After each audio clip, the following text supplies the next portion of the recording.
na namang nagbubukas ang pintuan ng JET program para sa mga Pinoy na nagnanais maging assistant language teachers dito sa Japan ngayong 2022. Isa ka ba sa mga naghintay at naghanda para magpabilang sa mga susunod na kakatawan sa Pilipinas dito sa lupain ng sumisikat na araw?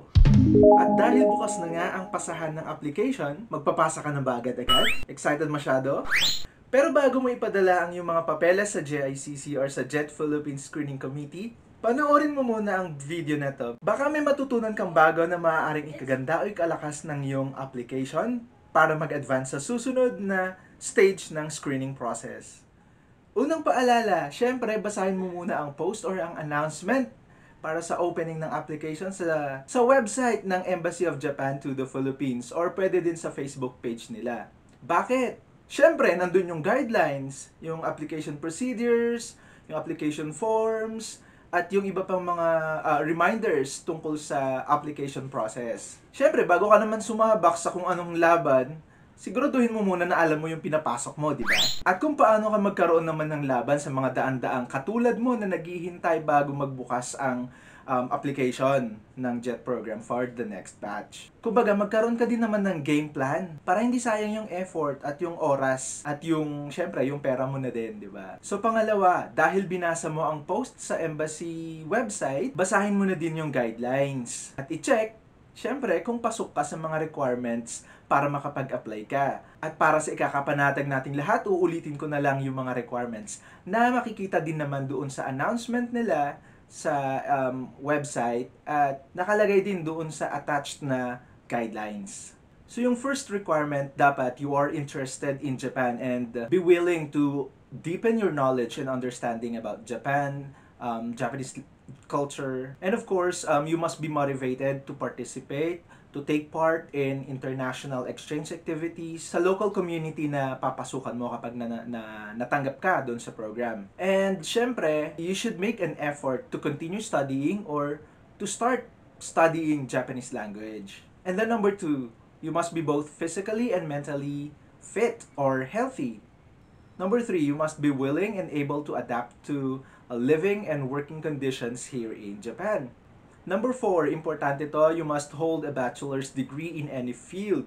Gaya nga ng paulit-ulit nating sinasabi every time na may mga magtatanong regarding the program, hindi naman requirement na meron kang bachelor's degree sa education or master's or doctorate degree. Ang minimum requirement lang is bachelor's degree in any field. Ibig sabihin, graduate ka ng any 4-year course, kahit anong course mo, pwede. Or kung hindi ka pa naman graduate sa 4-year course, pwedeng you are expected to graduate or you are expected to obtain your bachelor's degree before ka dumating sa Japan. Once na matanggap ka, of course, dun sa program. And then number 5, you must be a national or a citizen of the Philippines.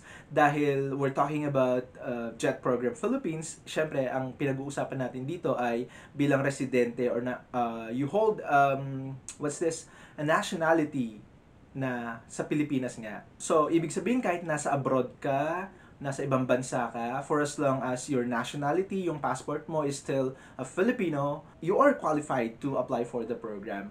Number 6, you must possess an excellent command of the English language. So, kasama na dyan yung ability to construct, effective sentences, to complete effective sentences or correct sentences in the English language. Siyempre, yung a-applyan mo nga naman is bilang assistant language teacher. So, it is expected nga na medyo okay tayo sa English. So number 7, have not participated in the program since 2019 or have not participated in the program for more than 6 years or more than 5 years. So yun, kapag natanggap ka na before, pero hindi mo natapos yung maximum na 5 years na allowable or allowed na period for you to join the program, pwede ka pa rin mag-apply ulit. So, kunyari, naka 3 years ka lang before or naka 2 years ka lang before sa JET program, and then umuwi ka ng Pilipinas, and then babalik ka ulit. Gusto mo ulit bumalik, ayun, so pwede ka pa ding mag-apply kasi hindi mo naman natapos yung maximum na 5 years for JET program. Number 8, have not declined a position in the program in the past. So, kung before nag-apply ka and then natanggap, tapos you were given an offer or a placement, kaya lang hindi mo itinuloy, ayun, you're disqualified na po to apply again. For number 9, have not lived in Japan for more than 6 years since 2012 or 2010 yata yung sa another version of it. So, kung tumira ka na sa Japan as a trainee before or naging student or naging scholar ka before sa Japan, pero hindi naman umabot sa 6 years yung pagtira mo, yung total na period ng pagtira mo, pwede ka pa ding mag-apply. Number 10, have the desire to proactively maintain yung relations with Japan even after JET. Yun, kaya nga meron tayong JET AA or Alumni Association. So, sa Pilipinas, active, very active yung ating JET Alumni Association natin. And then sa other countries then, they still have, they still get in touch with their alumni. So, kapag mayroong promotions or kapag may mga talks about JET program, yun pwede kang itap ng JET Program Philippines or ng Embassy of Japan or ng JICC para tumulong sa pagpo-promote ng program, or pwede ka rin sigurong some other tasks, related tasks na kakailanganin nila yung tulong mo. And then number 11, you must agree to reside in Japan under the status granted by under the program. So bilang ALTs or bilang under the JET program, you are given instructor visa. I don't know lang sa CIR and dun sa isang position for JET program kung anong type of visa nila. Pero for ALTs, instructor visa yung binibigay. Number 12, you must obey all Japanese laws. Siyempre, dadayo ka sa ibang lugar or sa ibang bansa. Kailangan mong respetuhin kung ano yung mga rules nila, kung ano yung mga batas nila. And then number 13, must have finished their jail term. Ito para sa mga merong criminal history. So maliban dun sa mga nabanggit na basic requirement for ALTs, dapat interesado ka din sa Japanese education at sa foreign language education sa Japan. Siyempre, dahil ang magiging primary role mo ay to assist Japanese teachers of English in teaching English as a foreign language dito sa Japan. So, pwedeng sa junior high school, elementary school, senior high school, or sa mga special needs schools. Another one is, dapat kwalipikado kang magturo ng language. Pero ulitin ko lang ha, hindi requirement na meron kang degree on education or meron kang license to teach. Yun, hindi yun main requirement sa JET program. Ang sinasabi dito ay dapat, syempre, may K ka naman, may kakayahan ka naman na magturo ng English language. So kung sa tingin mo malakas ang loob mo at kayang-kaya mo naman, sige, magpasa ka ng application mo. Kung may teaching license ka or kung meron kang experience sa classroom teaching or kahit sa online man yan, ayun, sasabihin ko lang din na hindi yun requirement pero you will get additional consideration or may, kumbaga, plus factor yun. Kung meron kang JLP2 certification, kung meron kang TESOL or TEFL or international certificates on teaching English, ayun, hindi requirement pero makakakuha ka ng additional consideration or merits para sa mga para sa mga yon. Isa pa, although nakalagay doon sa guidelines, meron yatang interview for Japanese language. Hindi naman siya requirement. Ibig sabihin lang, if you have meron kang prior knowledge or prior studies about Japanese language, again, advantage mo yon. I mean, may plus points ka doon. Pero hindi siya, again, paulit-ulit tayo, hindi yon requirement. Ngayon, kung gusto mong magkaroon ng additional points or additional merits, ngayon pa lang, since you still have like more than a month naman before the deadline, umpisan mo nang mag-aral ng Nihongo. So, pwedeng may mga online courses naman dyan, free online courses naman dyan, kung saan you will learn yung mga basic Japanese. Ganun din kapag meron kang experience traveling abroad or living abroad or working abroad, ayun, meron ka ding plus factors na makukuha or additional consideration din. So katulad ng license to teach, certification to teach English, yung English language skills, and yung experience mo living and working abroad, yun, lahat yun hindi kasama sa basic requirements, pero additional consideration will be given kapag meron kang mga yun. So ayan, ngayong alam mo na yung mga basic requirements. At kung sa tingin mo ay qualified ka, ang susunod naman natin pag-uusapan ay yung mga papeles na kailangan mong ipasa. Tandaan po natin na ang deadline ng submission ng mga requirements ay December 3, 2021. Pero sa panahon ngayon, since hindi pwede ang pumunta doon sa embassy personally para mag-submit ng mga requirements, kailangan naka-courier lahat. So, LBC, Lalamove, Grab, ano pa ba?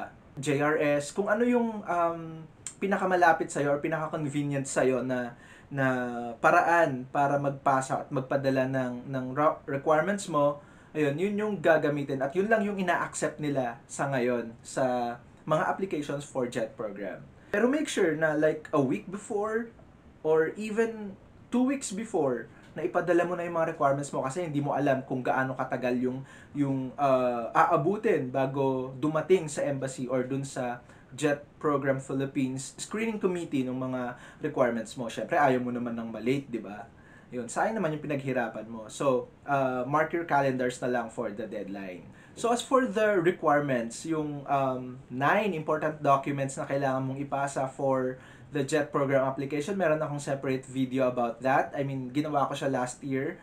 So, relevant pa din naman yung mga pinagsasasabi ko doon. Pero may mga updates lang siguro na itatouch natin dito sa video na to. So, I'll be sharing the link dun sa description box dun sa baba. So, ano-ano nga ba yung mga requirements na kailangan ipasa for your application sa JET Program Philippines 2022? Unang-una, yung application form. Siyempre, kapag chinek mo na sa website ng Embassy of Japan to the Philippines, yung announcement nila about the opening of application sa JET program, nandun na, nakalagay na as attachment. Isa na doon yung application form. So you can also check our YouTube live session dun sa channel ni Teacher Max. Ayun, kasama po ako dun sa mga nag-discuss kung paano i-fill out yung application form. So, i-share ko din po din sa description below yung link. And then, pinag-usapan po namin doon yung step-by-step process kung paano i-fill out yung application form. Basta ang reminder ko lang po, in filling out the application form, basahing mabuti, unawain, at sumunod sa instructions. Kung hindi alam, pwede pong magtanong, libre lang po. Yung application form po, pwede pong typed or printed, pwede pong handwritten, pero make sure na you write in all capitals. Number 2 documentary requirement, yung self-assessment of medical condition. I-emphasize ko lang po ang self-assessment. Ibig sabihin, kayo po mismo yung mag-fill out. Kung may mga medical conditions po kayo, may mga health conditions po kayo, may mga sakit kayo na kailangan nyong i-declare, ayun, isulat nyo po dun sa self-assessment of medical condition. Kung wala naman po, okay lang, good for you, magpapasa pa rin po kayo. Yun. Ayun, so iba po yung self-assessment of medical condition doon sa statement of the physician. Yung statement of the physician po, kapag meron kayong dineclare na sakit ninyo, pwedeng currently nararamdaman nyo or nagme-medicate kayo, ayun, kailangan nyo po yung statement of the physician. Pero kung wala naman po kayong dineclare, pwede din naman po na magpasa just to support your claim na wala kayong sakit, na very healthy kayo. So if you decide po to submit a statement of the physician, make sure lang na the doctor who's going to sign your form is not related to you. Hindi mo po kamag-anak. Yung form po ng physician statement ay nasa announcement page din po ng Embassy of Japan to the Philippines. Nasa kanilang website. Number 3, yung Certified Transcript of Records. Lahat po ng records ng course na in-enroll nyo or na tinapos nyo sa lahat ng universities ninyo, kailangan nyo pong kumuha ng Transcript of Records. Kung graduate po kayo sa lahat ng courses na yon, ayun, yun po, ipapasa nyo po lahat yung transcript nyo. Pero kung isa lang po yung graduate nyo, yung pwedeng yung last na na course na tinake ninyo at kung saan kayo graduate, yun na lang po yung ipasa ninyo ang ninyong TOR. Pwede pong pwede pong printed copy ng PDF kung hindi po makakapag-release ng official physical document or physical TOR yung university ninyo. Number 4, yung essay or yung statement of purpose. So every year po may specific guidelines po na sinasabi or na ibinibigay ang JET Philippines pagdating po sa SOP. So pakibasa na lang po ulit yung guidelines kung ano yung mga specifications doon sa SOP or just sa statement of purpose. Pero for this year po, ang sinasabi lang ay dapat typed written, printed sa A4 size bond paper or sa letter size paper. Tapos double space siya ha. Walang sinabing font style or font size. Pero I recommend Verdana, Times New Roman, or Arial. Mukhang ano yung mga yun, mukhang professional fonts. Tapos single-sided, hindi po double, hindi po back-to-back yung pag-print ha. And then importante din po ito, dapat hindi mag-exceed, hindi lalagpas sa 2 pages yung essay ninyo. Number 5, yung Certificate of Graduation. Ang Certificate of Graduation po ay iba sa diploma. So ask your universities na lang po to release or to give you a Certificate of Graduation stating na kayo ay graduate doon sa university na yon with the specific course or with ganitong degree. Kapag naman po hindi pa kayo graduate pero you are expected to graduate before August 2022, which is yung expected departure ng batch 2022, pwede rin pong mag-apply sa JET program. Hingi lang po kayo ng certification from your university stating na you are expected to graduate before August 2022. Again, kung hindi sila makakapagbigay ng physical copy, pwede po kayong humingi ng PDF version and then ipaprint nyo na lang po and then yun na yung ipapasa ninyo. Number 6, yung letter of reference. So, eto po yung recommendation letter. Hanap po kayo ng 2 tao na magre-recommend po sa inyo. Pwede pong in Japanese, pwedeng in English. Tapos kung sino yung mga pwedeng magbigay ng recommendation letter or ng letters of reference, pwedeng current or previous supervisors or employers mo. Tapos printed siya, hindi handwritten, pero kailangan ng pirma nila. Kapag graduate ka pa lang, syempre wala ka pa namang employers, 'di ba? Wala ka pa namang naging boss. So hingi ka ng recommendation doon sa mga professors mo or anyone who is related doon sa university. So yung ka-close mo naman yung registrar nyo, pwede na yon. Kung ka-close mo yung university president, mas maganda.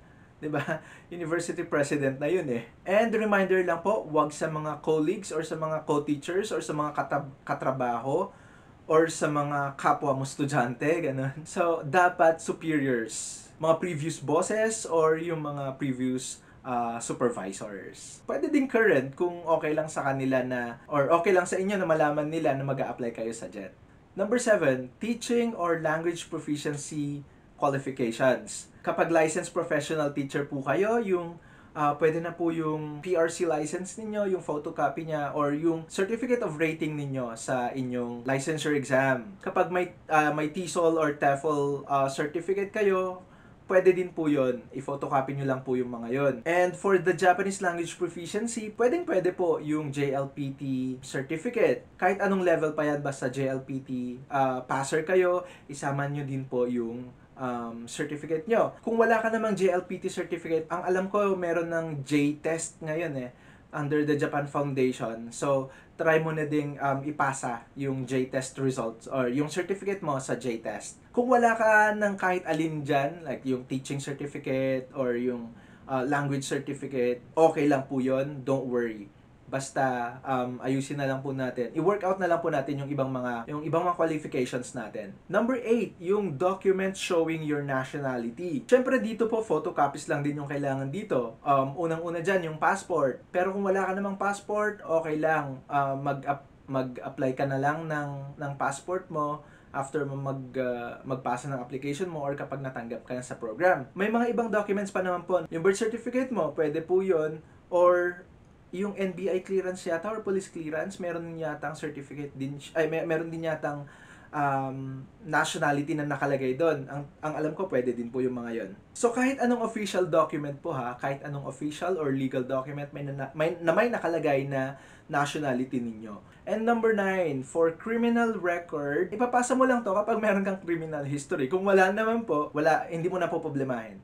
So, sa mga nabanggit po na documents, kailangan po 3 copies, 3 copies ang kailangan nyong i-provide.